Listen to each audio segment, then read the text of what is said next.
Hello and welcome to my review of my 2014 Yamaha TZR 50. So it's a moped. It only has 50 cubic centimeter engine, one single cylinder, and it also has about 3 horsepower. It's a 2014 two-stroke engine, which also has 6-speed, so it's a 6-speed manual gearbox. I can start off with talking a little bit about the dashboard of the bike. You have your normal tachometer in the middle.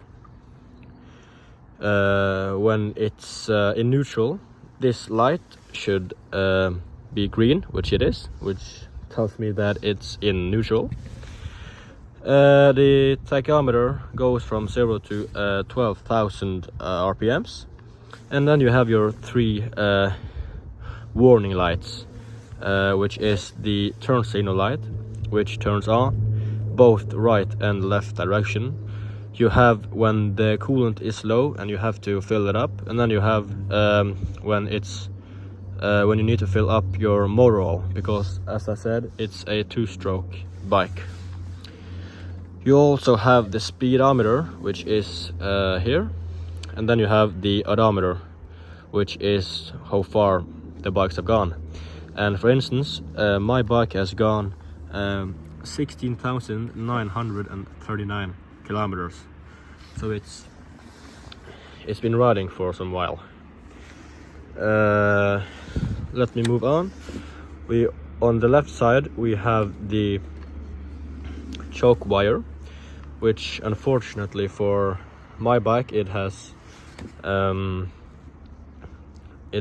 loosened from its original position, which is here. So the wire or cable would normally go in here, and then you can remove you can adjust the choke whether you like with this lever right here. You also have your high beam, which is this button right here, or in this position right here. And then you have your passage light, which turns the high beam on, and then you have your turn signals, both left and right. And then you just cancel it with pressing inwards, or you can just press it opposite way that you originally did. You also on the right side have the kill switch, which is this red button right here. So now you can't turn the bike on. When you have it in this, it can run. You also have the start button, which is this down here, and then you have your front brake pedal or lever, and then you have your clutch on the left side. You also have your master cylinder, which is this box right here, where you can fill up the braking fluid for your front brakes.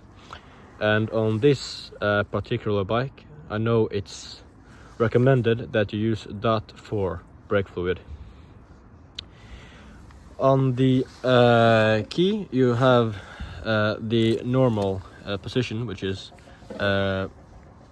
vertical. You have turn on is when you turn it to the right. Now the electric panel goes on and you can start the bike. You also have a function if you press it down and then you press it to the left. You can now engage steering lock, which makes it harder for thieves to steal your bike. But I don't really often use that function.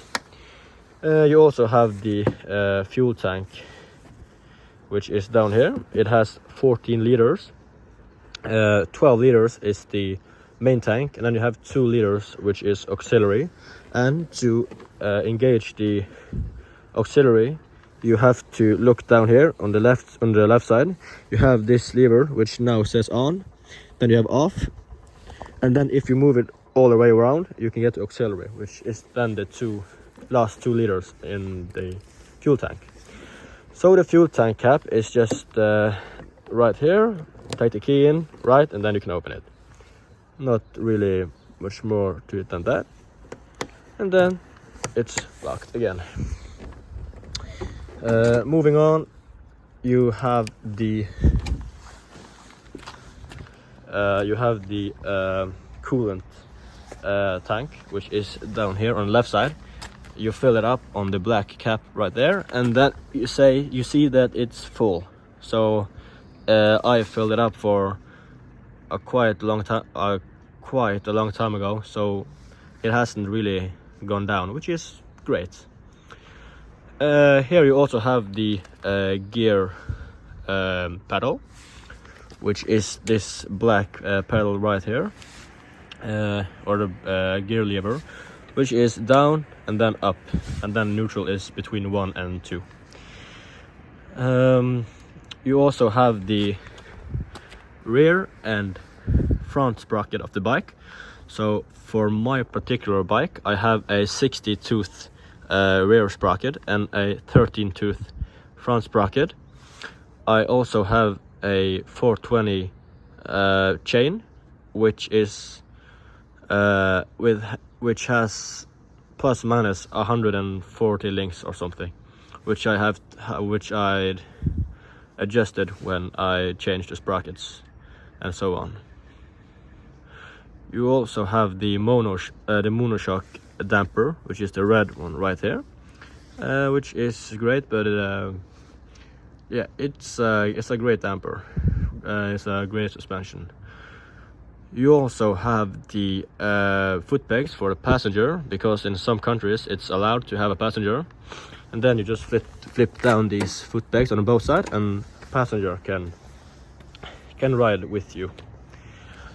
Moving to the rear of the bike, you have your normal tail light in the middle, which also is the brake light, so it just gets stronger when you press the the brake pedal or the brake lever.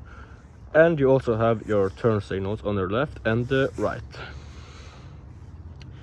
I haven't changed the rear number plate bracket, but I know some people do, because it makes it a bit more stylish, but I haven't really cared to do it.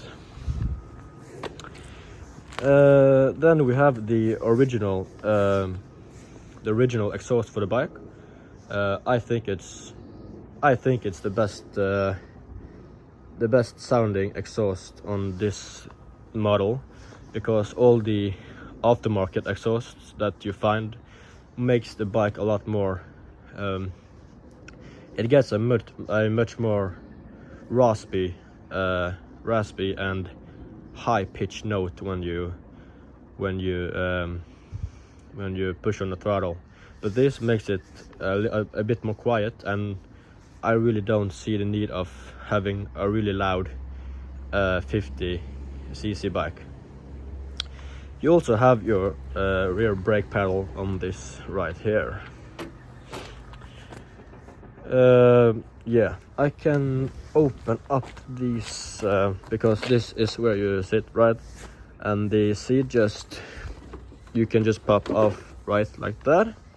And now you can see how it's inside of the bike. So here you have the motor oil, because it's a 2-stroke, so you need to put in motor oil. I use a semi-synthetic 2-stroke motor oil, which is specifically for bikes that are 2-stroke.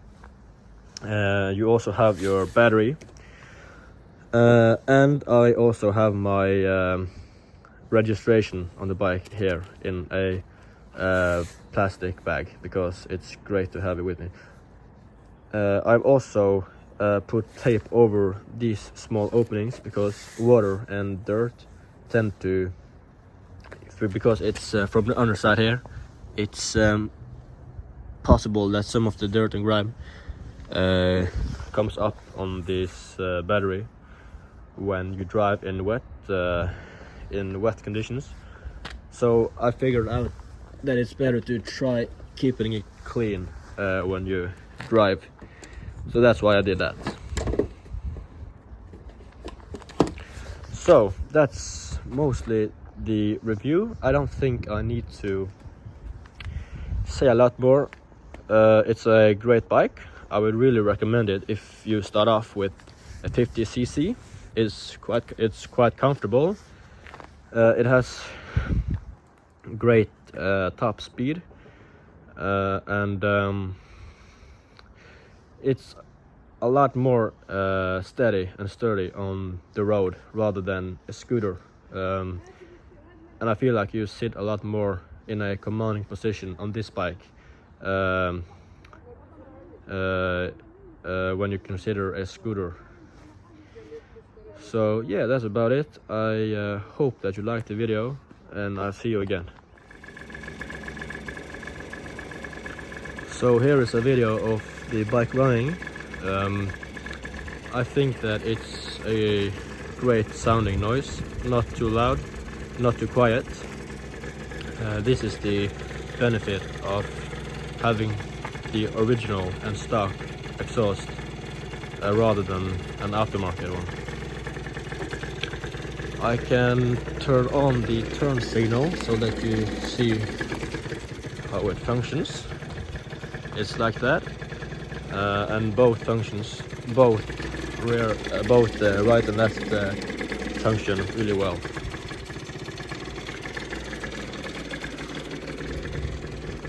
So here we can see the headlights. Both of them are on.